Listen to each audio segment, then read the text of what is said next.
Pamasahe sa Aray with Skelan. Lamang sa visa para sa Aray. Iyang pa sa heart at pulsa. 950 lang SRP. Naproxen sodium is a generic name of Skelan. If symptoms persist, consult your doctor. Unilab yan. Ate, ngumiti ka naman. Hindi nakangiti, walang milk. Kaya pala, ngiti mo ate parang si Mona Lisa. Kano bang palagay ng ngipin ngayon ate, ha? Nila, 4,000. Ganun ba?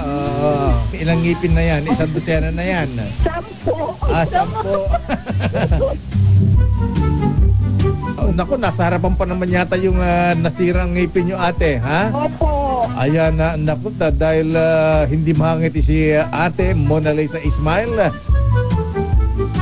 May 4,000 ka ba dyan? Meron. Ay, bigyan mo agad para magkangipin si ate. Bigyan ng 4,000 si ate para magkangipin na.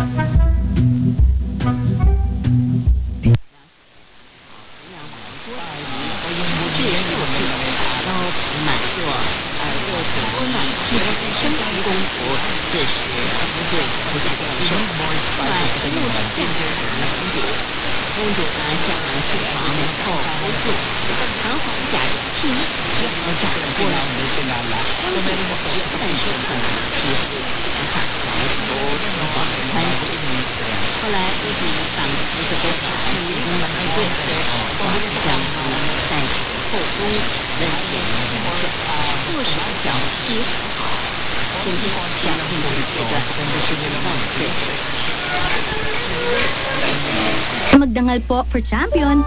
Ang hilig natin sa mura. Pero totoo bang tipid ito? Mura ng motor pero laging nasa talyer. Hindi tipid. Ganyan ba ang gamit mong detergent? Mura, pero nagdadagdag ka ng bleach. Sa new and improved Champion Quick and Easy Clean, totoong tipid. Sapat na, di kailangan i-bleach dahil ang Champion laging nag-improve. Champion Quick and Easy Clean, tapat po sa inyo. RH! NBC Milyones! NBC Milyones! Grand Draw na ng MBC Milyones 2026. Sino ang magwawagi? Sino ang bago nating milyonaryo? Panoorin live sa DZRH News Television, Sabado, April 11, 2026, 2 p.m. MBC Milyones 2026 Grand Draw. MBC Milyones is brought to you by Pride Detergent, Smart Dishwashing, Shield Bath Soap, Unique Toothpaste, White Rose, Charm Fabcon, Star Wax Floor Wax, San Miguel Pale Pilsen. Drink responsibly. See posters or visit our Facebook page for more details. Promo period is from January 10, 2026 to March 27, 2026. DTI Fair Trade Permit number FTEB 244864, series of 2025.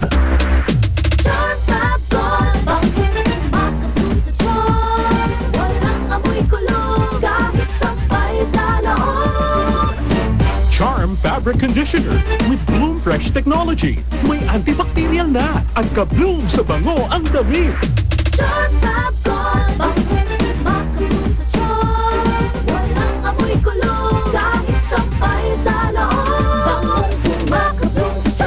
Charm Fabric Conditioner, manufactured by ACS Manufacturing Corporation, ISO certified, world-class quality.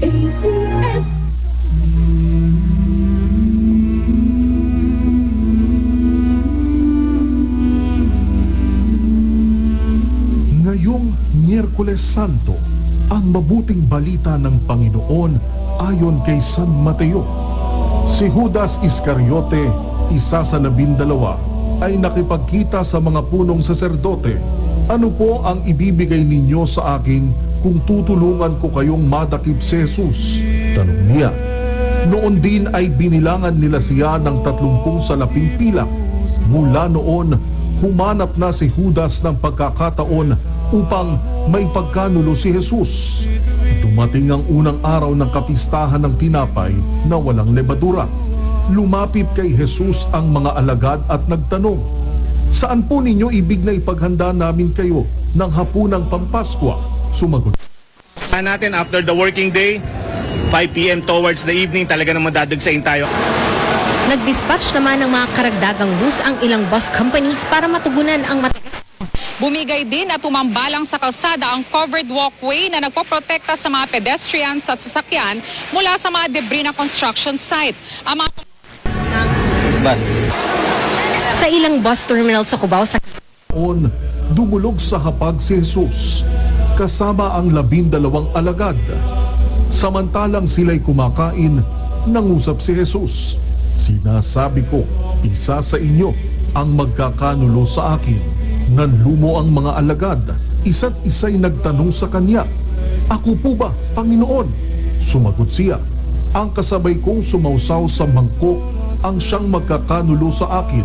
Papanaw ang anak ng tao ayon sa nasusulat. Ngunit sa aba ng magkakanulo sa kanya, mabuti pang hindi na ipinanganak ang taong iyon." Si Judas na magkakanulo sa kanya ay nagtanong din, "Guro, ako po ba?" Sumagot si Jesus, "Ikaw na ang nagsabi." Ang mabuting balita ng Panginoon.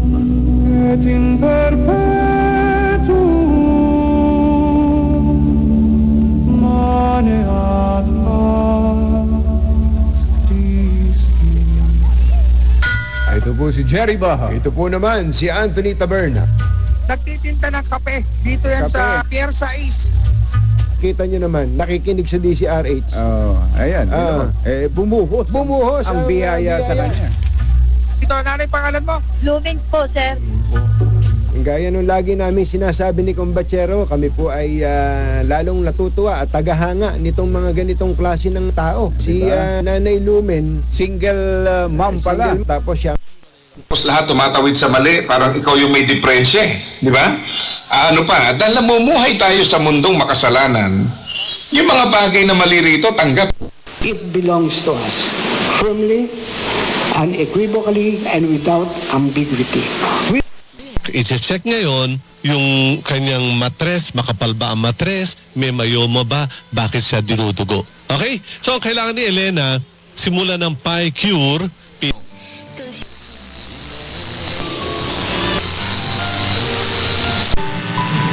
Panalangin para sa kapayapaan at ng salad, even mga hindi lang naman salad, it doesn't stop sa salad, even yung mga rice meals. Maraming salamat. Nagsisabi. Mas masarap bigyan yung hindi nanghihingi. DZRH. Malakas promo.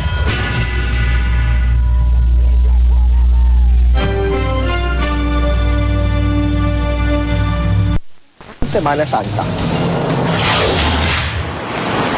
Biyaheng Baguio ngayong Miyerkules Santo si Danilo at ng mga biyahe. Pero thankfully, tumalima rin naman at sumunod yung mga transport operators natin na magpadala pa rin sila ng kanilang mga units dito.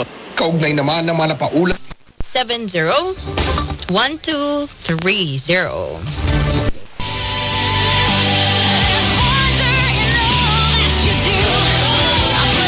Health centers bukas, April 2 hanggang April 3. Ito'y bilang pagunita ng Hapon, sunod-sunod na nag-inspeksyon sa PITX.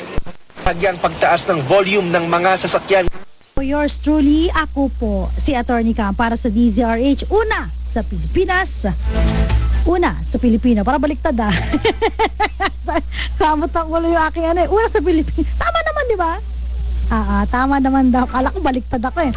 Eto, para sa mga excited na, alam nyo, minsan nawawalan tayo sa wisyo kasi gusto na natin magbakasyon. Dahil April 2, 3, and 4, ayan, holiday na yan. Ngayon nga, di ba yung gobyerno parang nag-declare na ng parang 8 to 12 na lang, half day na lang, tapos wala nang pasok. Buti pa sila, sana all. Meron na din ako nakapapakinggan ng mga radio station na naka-off air na kasi po start na today yung kanilang maintenance. So kami po every Holy Week talaga yun yung target namin na mine-maintain po namin yung aming mga equipment pero mag-start po kami ayan mamayang gabi pa.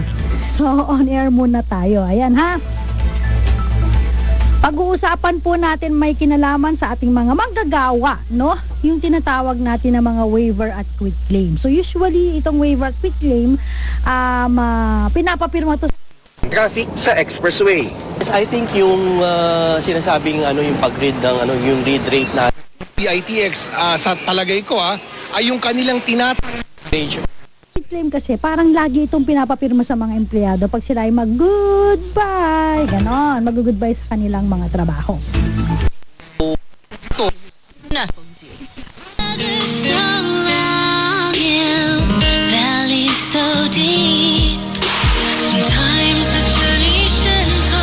Tatlong pasahero at wala umanong nakaligtas. Dagdag pa ng ministry, walang Ito naman, mo na, wini-waive ko na ang karapatan ko bilang husband ng aking dating asawa at pwede na kaming makipagrelasyon sa iba. Ibig sabihin, kanya-kanya na po kaming buhay, wala nang pakilamanan. Waive. Pwede ba yon? So yun hindi po pwede. No? Kahit pagkaroon kayo ng kasunduan, i-waive mo yung karapatan mo bilang esposa sa iyong asawa, hindi po yan kinakatigan ng ating batas. Kasi po, ang marriage po, no? Yung validity ng marriage at saka yung annulment ng marriage, yung pagpapawalang bisa sa marriage, nasa korte po yan. So, hindi po pwedeng kayong parties lang ang mag-uusap. So, dapat, yan po i-file sa court. So, maaaring mag-file kayo ng petition for annulment or declaration of nullity of marriage.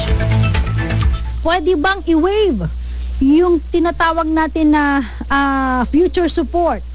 Kunyari, hanggang dito na lang ang ibibigay ko. Tapos papapirmahin kita ng waiver na sinasabi mo na tinatanggap mo na etong amount lang ang iyong makukuha. Wala na, hindi na pwedeng tumaas. So hindi rin po pwede yun. Kasi po, again, ang support, no? Pag pinag-uusapan ng support, dalawa lagi yan.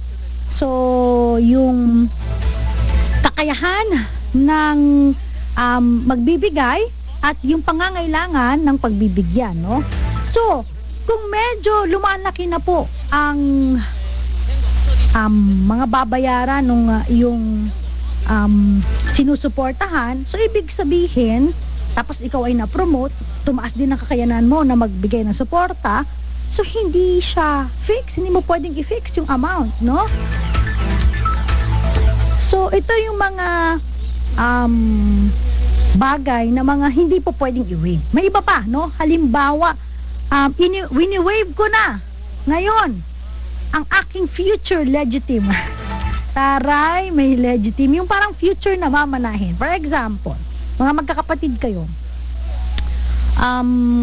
Sabi mo, sige, sa inyo na lang yung aking future legitim. Wait.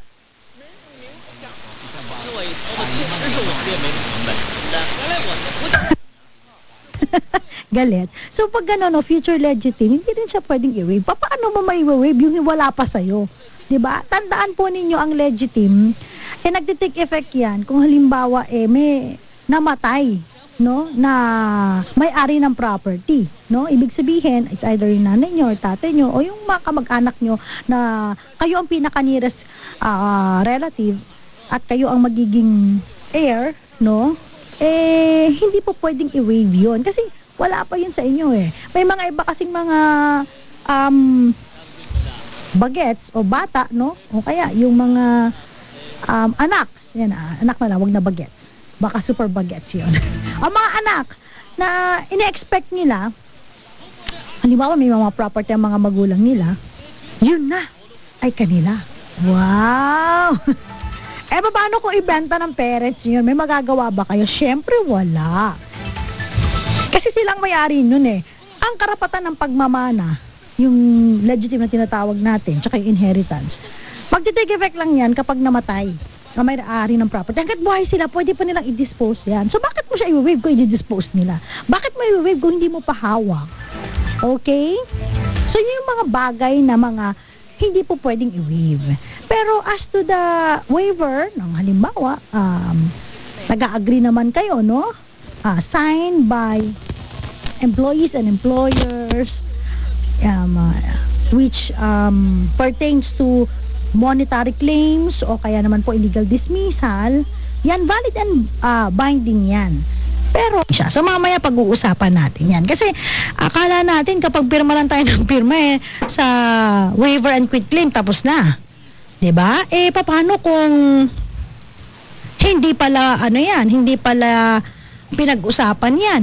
So, parang napilitan lang, no, na pirmahan. So, may mga ganong bagay. So, maaari nating i-correct yan. So, kung kayo pipirma ng waiver and quit claim, so alamin nyo muna. Ano yung ba yung waiver and quit claim at para saan ba to? At ano ba yung mga qualification para maging valid ito? Magandang gabi po.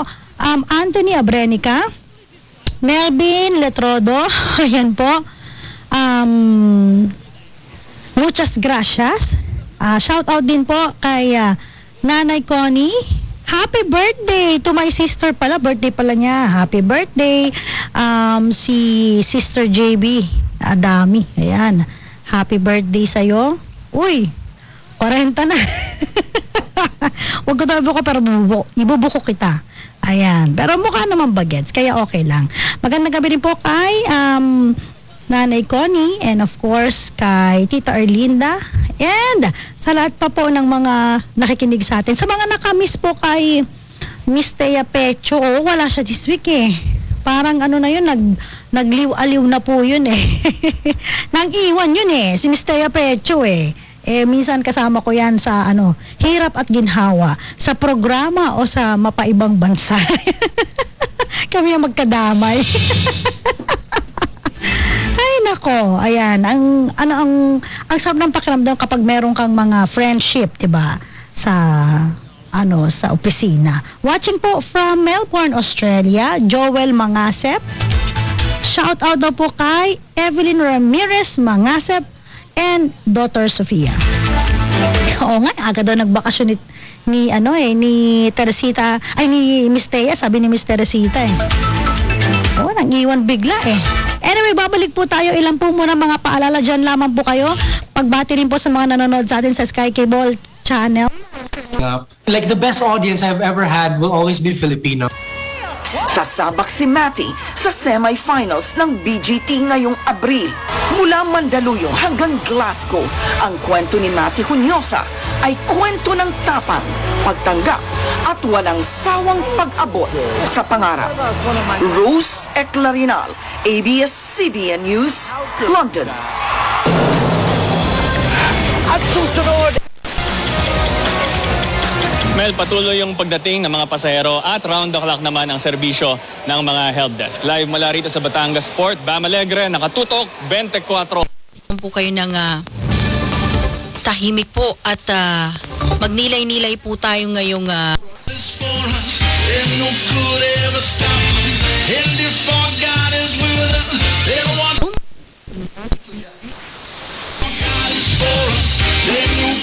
kaya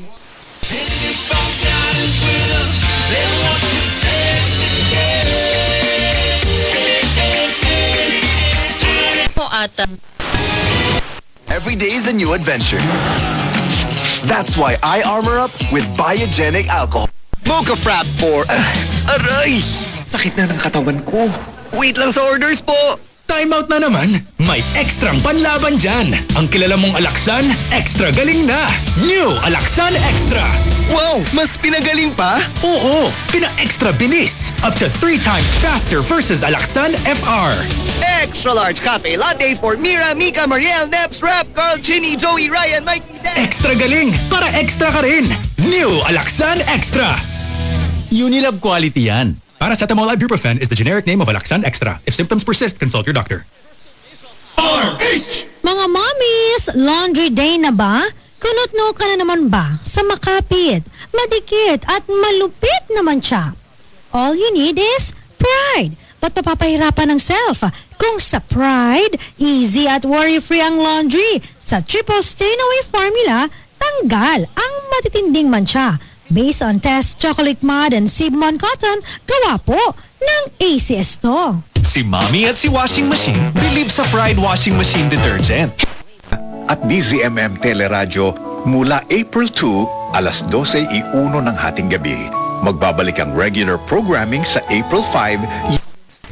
Napagod lang po talaga yung mga children and they wanted to stand up for yung kanilang mission. I am not surprised sa kanyang Machine Detergent. Hello, Washi! Hello, Mommy! Laundry day na naman! Ready ka na sa mancha, chocolate, putik, There is no shadow of turning with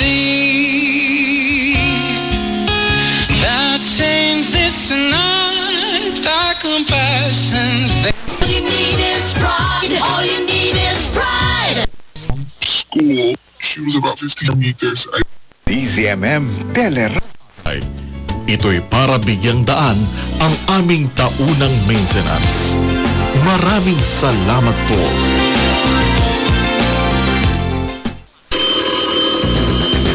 Eto na ang mga main character ng Ngiting Wagi sa Kring-Kring Panalo Malakas sa Telepono promo ng DZRH.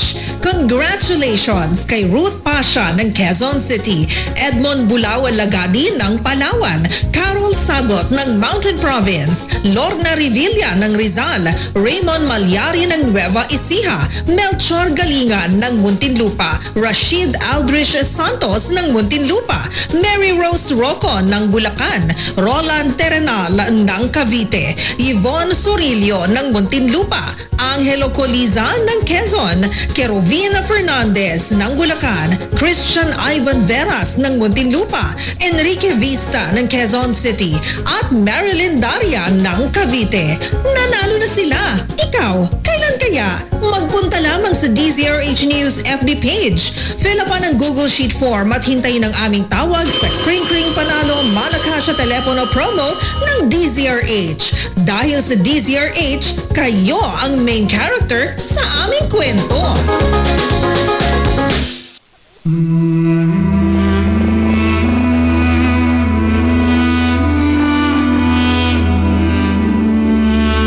Ngayong Miyerkules Santo, ang mabuting balita ng Panginoon.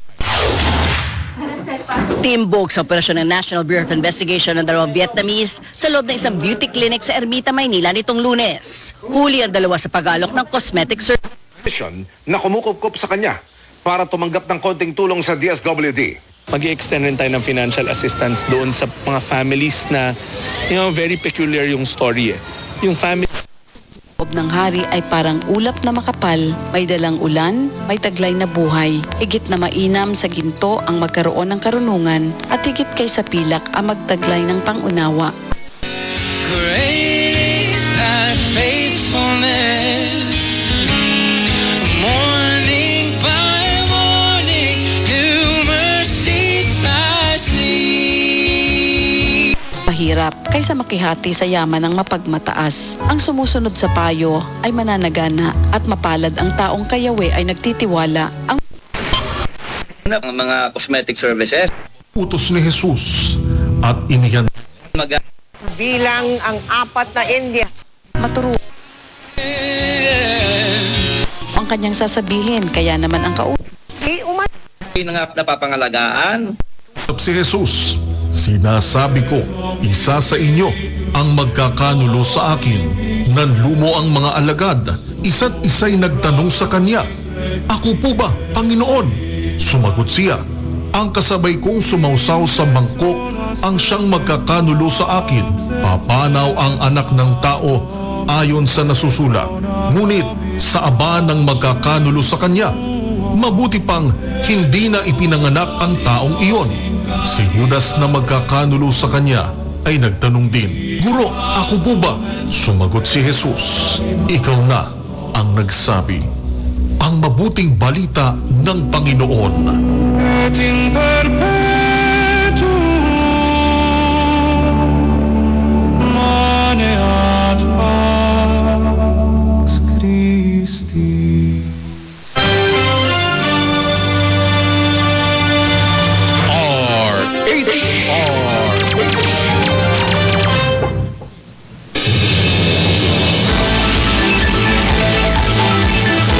Nagbabalik po ang DZRH, Usapang Legal, kasama pa rin po yours truly, Attorney Cam. Tanggap muna tayo ng report mula kay Noche Kakas sa 13 overseas Filipino workers, yung OFW na galing pong Israel, nakauwi na po sa Pilipinas. Ang buong detalye, RH27, Noche Kakas. Noche? Attorney Cam, ligtas na nakabalik sa bansa ang 13 overseas Filipino workers